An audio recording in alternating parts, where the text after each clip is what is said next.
C'est sous le haut patronage du gouverneur de la province du Tanganyika, Christian Kitunga Muteba, que le 45e anniversaire de la Journée internationale du tourisme a été célébré ce vendredi 27 septembre 2024 à Kalemi. La cérémonie présidée par le vice-gouverneur Kabomo Olongo Isidore, représentant l'autorité provinciale à mission avec comme thème le tourisme, facteur de cohabitation pacifique entre les communautés, a eu lieu sur la plage Kainda en face de l'hôtel Cham dans la commune de la Lukuga. Plusieurs personnalités partenaires du secteur du tourisme au Tanganyika ont été conviés à cette manifestation. Dans son allocution, le ministre provincial du tourisme et développement rural, Mpungumula Raphaël, a souligné l'importance du tourisme en tant que moteur de croissance économique pour la province qui regorge diverses potentialités dans ce secteur. Nous sommes bien à Kalemi, dans la province du Tanganyika, et cette beauté derrière moi, c'est le lac qui a donné le nom à la province. C'est une merveille que la nature a dotée à la province, un atout touristique majeur que nous avons l'obligation d'exploiter, l'obligation de développer et de rentabiliser économiquement. Dans un contexte où la paix demeure un enjeu clé pour le développement de la province, le vice-gouverneur Kabomo Olongo Isidore a exhorté les différents acteurs à travailler d'arrache-pied pour la consolidation de la paix au Tanganyika.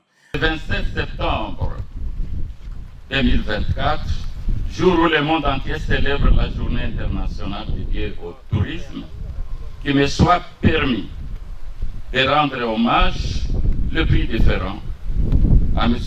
Félix-Antoine Tshisekedi Tshilombo, président de la République, chef de l'État, pour les thèmes choisis cette année, tourisme et paix.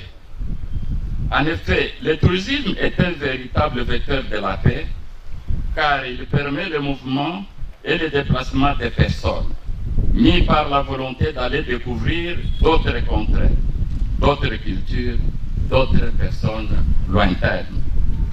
Il facilite le passage culturel, accueille les visiteurs, favorise la communication et les échanges entre communautés. Notre province a tous les atouts pour être une attraction touristique de premier plan, invitant les visiteurs du monde entier à venir voir les merveilles que la nature nous a pourvues, ainsi que les sites touristiques par nos aïeux. L'événement de ce jour a été également ponctué par les visites de plusieurs stands des différents opérateurs et artisans locaux en vue de découvrir les richesses touristiques du Tanganyika.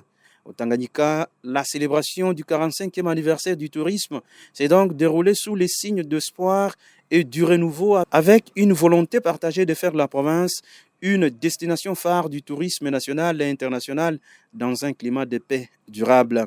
Notons que les activités qui rentrent dans le cadre de la célébration de cette journée internationale du tourisme vont s'étendre dans 3 jours à Kalemi, cela en partenariat avec l'ONG américaine WCS, l'association touristique Andrik Moulobe et l'ICCN, Institut congolais pour la conservation de la nature.